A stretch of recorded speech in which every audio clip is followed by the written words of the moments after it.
I was recently asked by a client who was looking at creating a more strongly focused early resolution culture in their organization, whether or not they could establish mediation as a compulsory process. In other words, build it into the system that people would have to go into mediation as part of trying to resolve conflict in the organization as they were going forward. The answer to that question is relatively simple, actually, and the answer is no.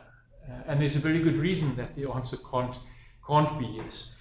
And that is that, by definition, mediation is a voluntary process. So an organization that wants to go into more structural forms of early resolution and use mediation as a vehicle, really, in terms of their thinking around policy frameworks and things like that, they would need to offer it as an option at the front end of their conflict resolution processes, but always mindful of the fact that for mediation to become relevant to any specific case, both parties or all the parties that are involved in that specific incident or those specific situations would need to acknowledge and agree to go into the mediation process.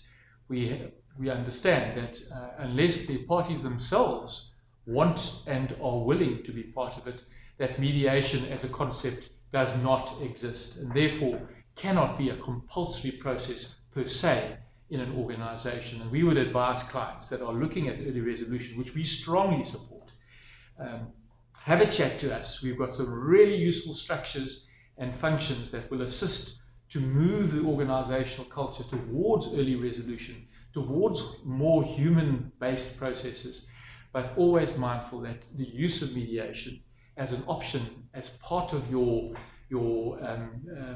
armory of solutions, really has to also acknowledge that it is part of a voluntary process, and all employees or groups of employees must be given the option rather than forced into a compulsory space. It won't work that way.